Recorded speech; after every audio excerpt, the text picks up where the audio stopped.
Alors, bienvenue dans cette vidéo où on va parler des tableaux en HTML. Alors, c'est quelque chose qui disparaît pas mais qu'on utilise de moins en moins, mais c'est quand même important de comprendre le fonctionnement et de quand on en voit un, en fait, de savoir comment ça fonctionne. Alors, faut savoir que le tableau, en fait, il est déclaré à l'intérieur d'une balise unique qui est table. D'accord? Donc là, c'est à l'intérieur de la balise table qu'on va avoir notre tableau. Alors, ça fonctionne comme ça. Vous allez avoir une ligne. Vous déclarez une ligne, et pour du coup déclarer une ligne, c'est TR. D'accord? C'est une balise TR. Qu'est-ce qu'on y met dans cette ligne? Bon, on va y mettre des cellules, mais du coup les unes à côté des autres, qui va former des colonnes. Donc, on va utiliser, dans un premier temps, on va utiliser juste des TD, et vous allez voir qu'il y en a d'autres après. Donc là, par exemple, on va mettre nom. D'accord? Je vais en refaire une avec prénom. Ok. Et puis je vais en faire une autre avec âge. Voilà. Donc là, on a une ligne. Si j'enregistre, j'ai directement une ligne avec nom, prénom, âge. Pour l'instant, ça ressemble pas à un tableau. Tout simplement, pourquoi? Parce qu'on n'a pas mis le style, des carrés, tout ça. Mais vous allez voir que ça va s'arranger très rapidement. Alors, on va refaire une autre ligne. Et bon, je vais pas m'embêter. Je vais carrément prendre, copier, coller. Alors, je vais bien indenter les choses pour que ça soit clair. Voilà. Donc là, on va supprimer, puis on va commencer à remplir notre tableau. Donc le premier, bah, il va avoir comme nom Dupont. Il va s'appeler Théo. C'est du hasard. Et âge, on va lui mettre 24 ans. On va reprendre une ligne. Donc à chaque fois, on déclare une ligne et on remplit les cellules. D'accord? Donc, hop, tac. Ça donne correctement. Donc, durant. Alors, Théo, j'ai oublié une majuscule. Là, on va l'appeler Toto, par exemple. Et Toto, il a, je sais pas moi, 63 ans. Hop. Une petite ligne.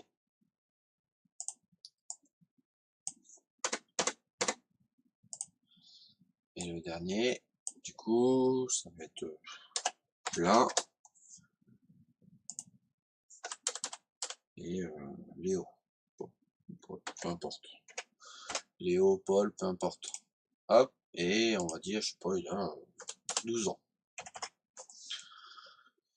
Très bien, j'enregistre, et là on commence à avoir une forme de tableau. Alors, tout de suite, pour que ça soit beaucoup plus visuel, on va on va tout de suite du coup mettre un peu de style. Alors, pour ceux qui maîtrisent pas le CSS, il y a une formation où vous inquiétez pas, vous recopiez juste pour avoir à peu près le même style. Mais je vais pas rentrer trop dans les détails de comment ça fonctionne au final. Donc, on va juste sélectionner les balises qu'on a utilisées. Donc, on va faire sur les TR et sur les TD. On va faire border. On va prendre un PX solide, black. Bon, hop. Donc ça déjà, ça va mettre en forme du coup les petites cases. Du coup, on va mettre un border collapse, donc il était là, collapse avec collapse aussi en paramètres. Du coup, ça va resserrer les cases.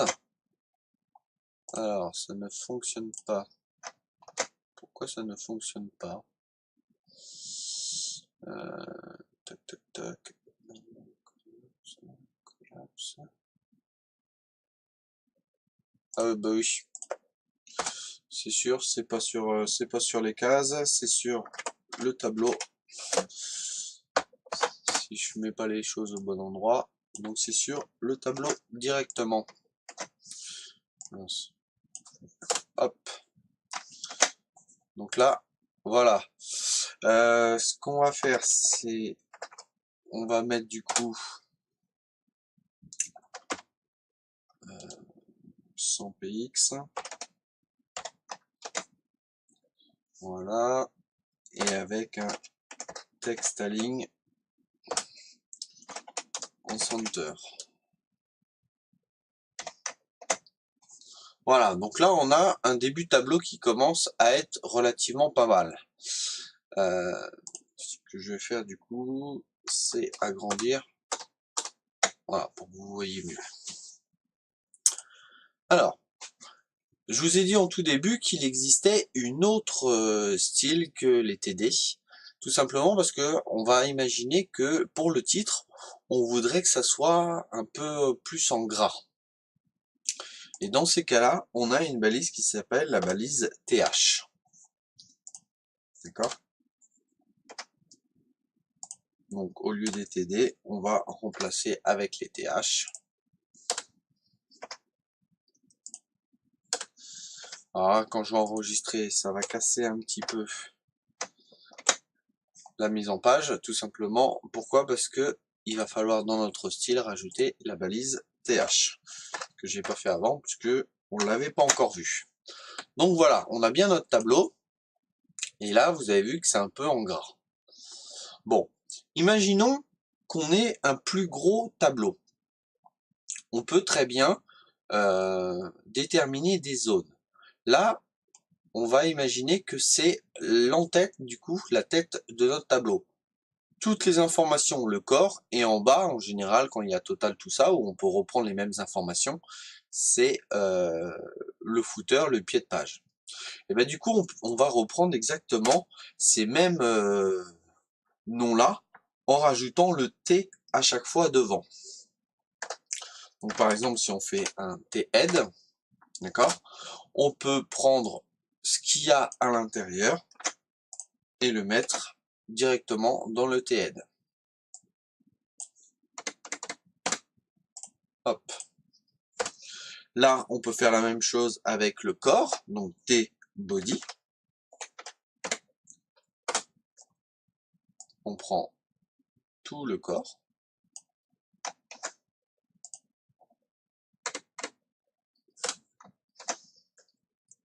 Chaque fois, ça me fait ça. Voilà. Et on peut rajouter, comme je vous ai dit, le pied de page. Et l'avantage, c'est qu'on peut le mettre où on veut. Par exemple, je peux le mettre ici, dans mode code, mais je peux le mettre à la fin. Donc si on est logique, on peut le mettre à la fin. Donc T foot, comme footer, d'accord. Et là, bah, comme j'ai pas d'inspiration, je vais reprendre directement mon en-tête. Et puis, je vais mettre ça comme ça. Voilà. On enregistre et j'ai la même chose. Alors pour vous prouver qu'on peut le mettre où on veut, parce que là du coup je le mets à la fin, donc c'est normal que ça se retrouve ici, mais regardez, on peut très bien prendre ce bloc là, je viens le découper, je vais le mettre juste en dessous de mon T-head,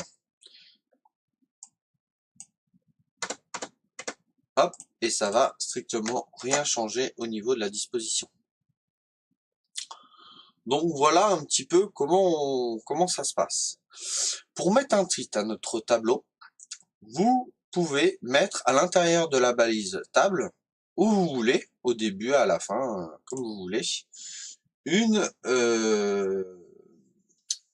une balise caption. Donc, caption, d'accord?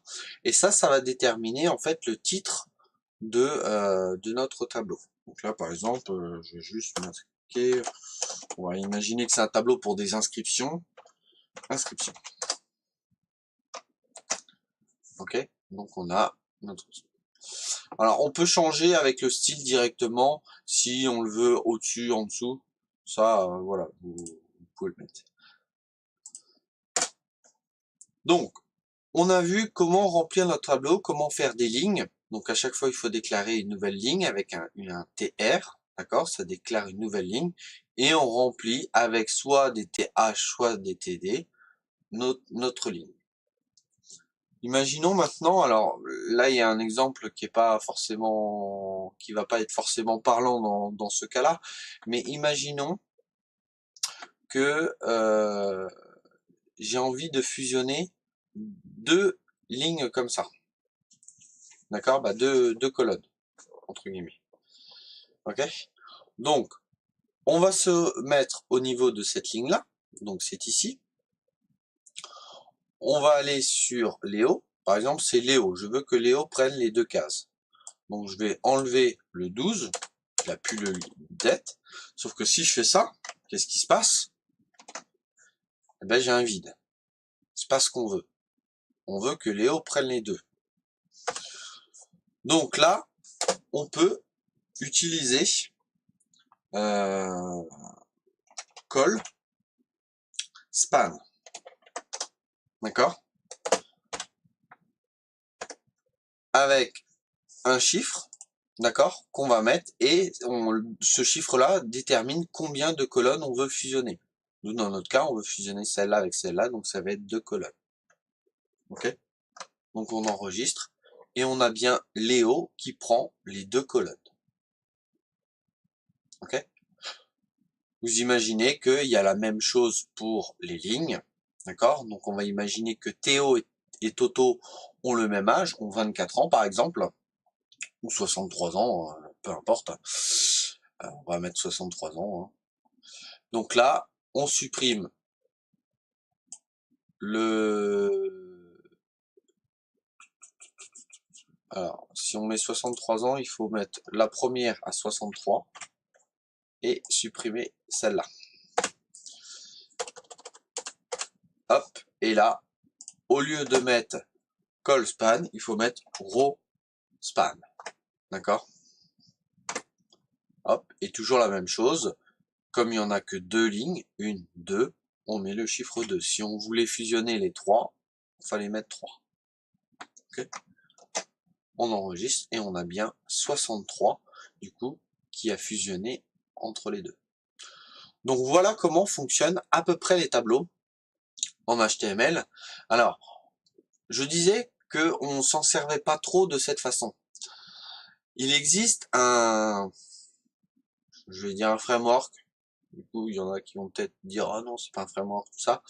Mais Bootstrap, par exemple, utilise ce système de tableaux et de colonnes pour réaliser en fait une grille pour son design. Et du coup, c'est beaucoup plus facile de placer ces éléments et de faire un site de façon responsive. Si le terme responsive vous parle pas, vous inquiétez pas, je ferai une vidéo entièrement dessus. D'accord?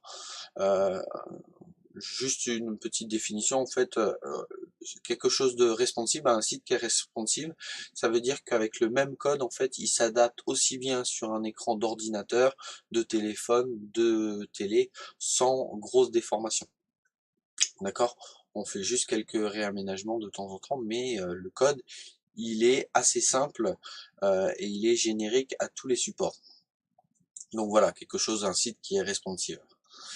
Donc c'est ce système de tableau, de grille, c'est ce qu'on utilise notamment avec Bootstrap. Voilà. Donc c'est tout pour cette vidéo au niveau des tableaux. J'espère que c'est pas forcément simple à comprendre dans un premier temps.